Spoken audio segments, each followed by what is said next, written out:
شواج شریف، آستانہ عالیہ پیر بارو شریف، علماء اہل سنت. توجہ ہے ذرا. پھر ولایت نام ہے ادب کا. کتوں کی لڑائی لڑانا، مرغ لڑانا، ناچ گانا، میلے ٹھیلے، یہ تصوف نہیں ہے. ان لوگوں نے آج تصوف کے معترضین کو اعتراض کرنے والوں کو راستہ انہوں نے دیا. تصوف نام ہے ادب کا، تصوف نام ہے سراسر احترام اور تکریم کا. توجہ فرمائیں گے آپ. مرید کسی بھی مقام پر پہنچ جائے، وہ شیخ کے ادب کا دامن اپنے ہاتھ سے نہیں چھوڑتا. میں دو مثالیں عرض کرتا ہوں. حضرت مجدد الفسانی امام ربانی رحمت اللہ تعالی علیہ، باوجود اس کے کہ حضرت خواجہ باقی باللہ رحمت اللہ علیہ کے مرید ہیں، لیکن جب پتہ چلتا ہے کہ مجدد صاحب آ رہے ہیں تو حضرت خواجہ باقی باللہ خود مرشد ہو کر استقبال کے لیے جاتے ہیں. اور جب مجدد صاحب بیٹھتے ہیں تو حضرت خواجہ باقی باللہ اپنے مریدوں سے کہتے ہیں جب اے بیٹھے ہونا کہ میری طرف توجہ کرن دی بجائے ادھر توجہ کریا کرو، ان کی طرف دیکھا کرو. لوگوں نے سوال کیا آپ شیخ یا مرید، لیکن آپ کہتے ہیں کہ توجہ ادھر کیا کرو، اور جب یہ موجود ہو تو آپ بیعت نہیں کرتے بلکہ ادھر بھیجتے ہیں کیا؟ حضرت خواجہ باقی باللہ نے کہا کہ مجدد الفسانی مثل آفتاب ہیں اور میرے جیسے کئی ستارے اس آفتاب پہ گھومیں. اب یہ ایک شیخ اپنے مرید کو عزت اور شفقت سے نوازتا ہے، لیکن مرید کے لیے اس شفقت کا یہ مطلب نہیں کہ وہ ادب کا دامن ہاتھ سے چھوڑ دے. مجدد صاحب کی کیفیت یہ ہے کہ اگر تنہائی میں بیٹھے ہیں، پیغام آتا ہے، حضرت خواجہ باقی باللہ نے بلایا ہے، تو امام ربانی مجدد الفسانی کے جسم پر کب کبھی تاری ہو جاتی ہے، پسینے سے شرابور ہوتے ہیں. حضور ہوا کیا ہے؟ فرمایا سنا نہیں، شیخ نے بلایا ہے.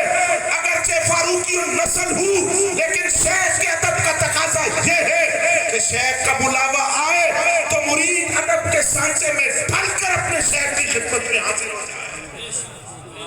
گل سمجھ آئی کوئی نہ؟ بولو سبحان اللہ. بلند آواز سے بولے ذرا. حضرات گرامی قدر، سندھ کا علاقہ ہے ٹھٹھا، اور یہاں مخدوم محمد ہاشم ٹھٹوی رحمت اللہ تعالی علیہ، آپ نے بڑی کتابیں لکھی عربی میں، فارسی میں، آل بیت اطہار پر، اصحاب رسول پر. توجہ توڑی چاہیے میں نے. اور وہ کتابیں جو آپ نے لکھی، عالم، فقیہ، مفسر، محدث، اتنی عالمانہ شان، علمی جلال، جس وقت کتابیں پڑھ لی توجہ رہے توڑی. حضرت پیر بارو سے سوال ہوا کہ حضور غوث اعظم نے فرمایا کہ میں نے علم حاصل کیا یہاں تک کہ میں کتب بن گیا، تو پھر علم ہی بندہ پڑھ لے، شیخ کے پاس جانے کی کیا ضرورت ہے؟ کیا بات؟ توجہ ہے توڑی. حضرت پیر بارو کریم نے فرمایا وہ جو علم کے ذریعے ولایت تک پہنچتے تھے وہ قبروں میں سو گئے، اب علم کے ساتھ ریاضت اور مجاہدہ ضروری ہے. میں نے حضرت پیر بارو کے یہ لفظ پڑھے، ہو سکتا ہے آج کل بھی کوئی تصوف میں شک کا اظہار کرنے والا پڑھے تو کہ ایک ہی گل ہوئی. پھر مجھے کشف المحجوب کا وہ جملہ یاد آیا کہ داتا صاحب نے بھی اپنے مرشد سے یہ کہا تھا کہ مجھے کیا ضرورت ہے میں آپ کی خدمت کروں، آپ کو وضو کراؤں.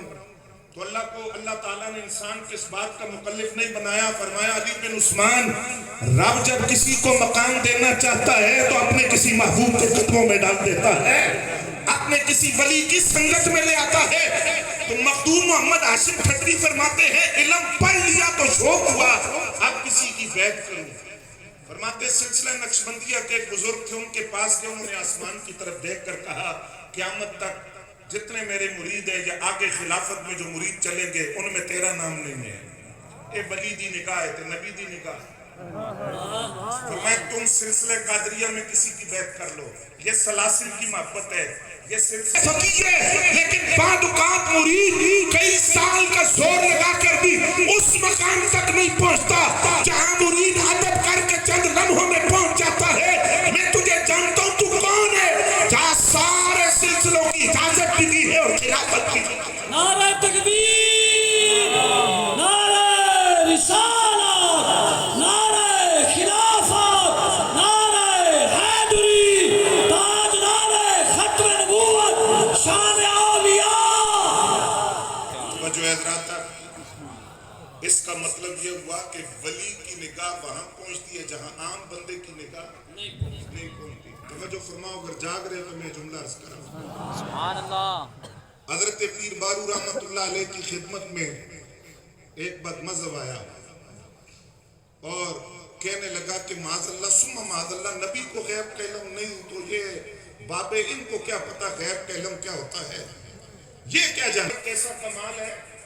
پیر بارو کریم نے فرمایا اگر شریعت دی ناتھ نہ ہوندی تو میں اشراط الارض تمہیں گنواتا زمین پر رینگنے والے کیڑے. اور ادھر 11ویں والے پیر کیا کہتے ہیں، لولا لجام الشریعت علی لسانی، اگر میری زبان پر شریعت کی لگام نہ ہوتی لأخبرتکم بما تقولون وما تدخرون فی بیوتکم انتم بین یدی کالقواریر یرا ما فی بواطنکم وما فی ظواہرکم.